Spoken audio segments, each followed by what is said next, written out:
Hello everyone, আসসালামু আলাইকুম। আজ আমি আপনাদের তৈরি করে দেখাবো চিকেন বিরিয়ানি। আর এই চিকেন বিরিয়ানি ঘরে থাকা অল্প মশলা দিয়ে তৈরি করব, আর এটা খেতেও অনেক বেশি টেস্টি হবে। আর এই চিকেন বিরিয়ানি আমি কিভাবে তৈরি করেছি চলুন দেখে নেওয়া যাক। আশা করছি আমার আজকের ভিডিওটি আপনাদের কাছে ভালো লাগবে। তো বিরিয়ানি তৈরি করার জন্য এখানে আমি 1 কেজি পরিমাণ চিনি গুঁড়া পোলার চাল খুব ভালো করে ধুয়ে পরিষ্কার করে পানি দিয়ে ভিজিয়ে রেখেছি। তো এর চাল কমপক্ষে আধা ঘন্টা থেকে 1 ঘন্টা সময় পানিতে ভিজিয়ে রাখতে হবে। আর হাতে সময় না থাকলে 10 থেকে 15 মিনিট সময় অবশ্যই ভিজিয়ে রাখতে হবে।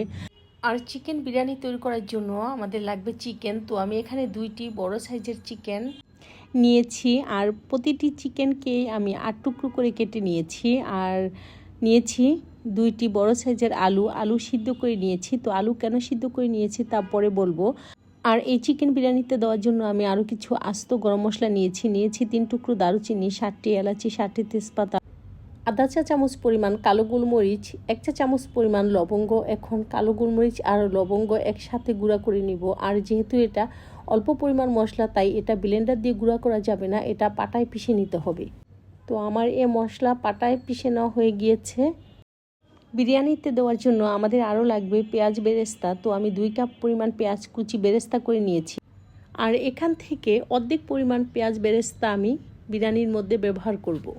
আর এখন চলে যাচ্ছি মূল রান্নায়। আর রান্না করার জন্য একটি পাত্রের মধ্যে আমি আধা কাপ পরিমাণ তেল দিয়ে দিচ্ছি। এরপর এর তেল খুব ভালো করে গরম করে এর মধ্যে দিয়ে দিচ্ছি 1.5 কাপ পরিমাণ পেঁয়াজ কুচি। এরপর দিয়ে দিচ্ছি গরম মশলাগুলো।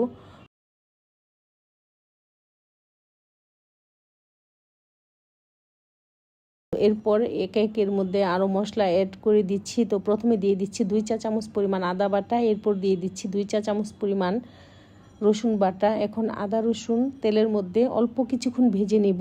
এরপর এর মধ্যে দিয়ে দিব আমি 1 কাপ পরিমাণ পানি দিয়ে এটা একটু নেড়ে চেড়ে এরপর এর মধ্যে দিয়ে দিব 1 চা চামচ পরিমাণ লাল মরিচের গুঁড়া, আরও দিব স্বাদ মতো লবণ। তারপর দিয়ে দিব কালো গোলমরিচ আর লবঙ্গ একসাথে গুঁড়া করে রেখেছিলাম, সেই গুঁড়াটুকু পুরোটাই দিয়ে দিব।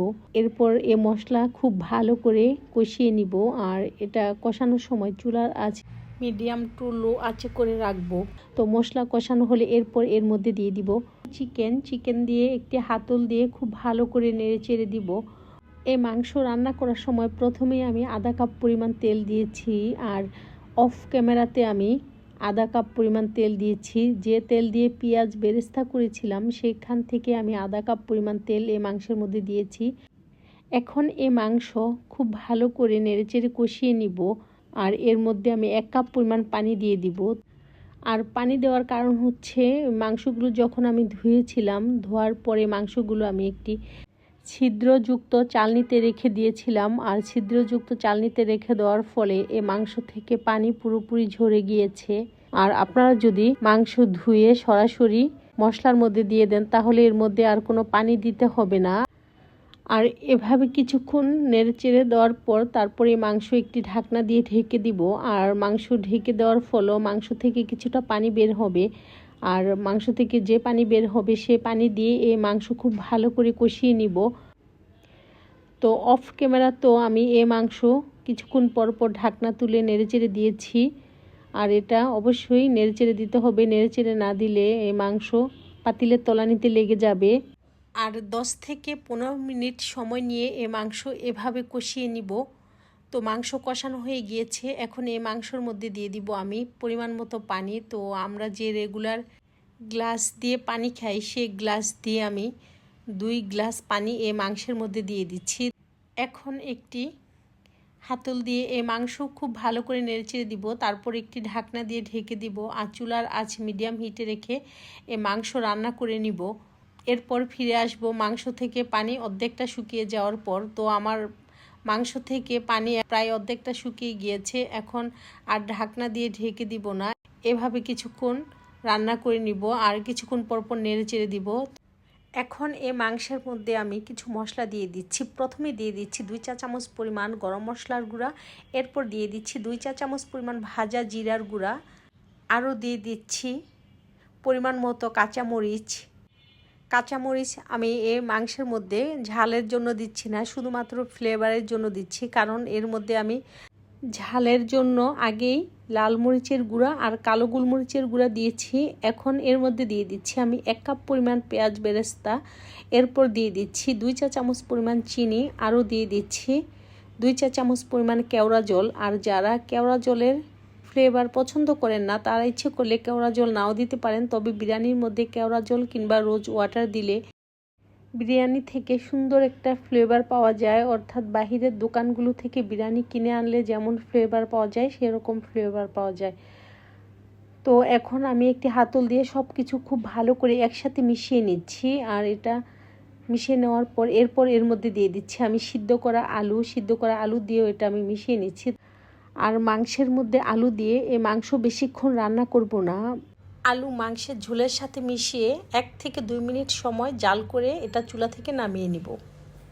আলু আমি মাংসের সাথে কেন একসাথে রান্না করিনি, কারণ আলু সিদ্ধ করার পর আলু সিদ্ধ পানি থেকে কেমন জানি একটা স্মেল আসে, আর বিরিয়ানির মাংসের মধ্যে অনেক মশলা দিতে হয়। তো আমার কাছে মনে হয় আলু আর মাংস একসাথে রান্না করলে বিরিয়ানির মশলার ফ্লেভার একটু কমে যায়, সে কারণেই আমি আলু আলাদাভাবে সিদ্ধ করে পরে মাংসের সাথে মিলিয়ে নিই। এরপর চলে যাচ্ছি এর পরবর্তী স্টেপে। তো এখন আমি বিরিয়ানির রাইস রান্না করে নিব। আর বিরিয়ানির রাইস রান্না করার জন্য একটি পাত্রের মধ্যে 4 টেবিল চামচ পরিমাণ তেল আর 4 টেবিল চামচ পরিমাণ ঘি দিয়ে দিচ্ছি। তো ঘি না থাকলে শুধু তেল দিলেও চলবে।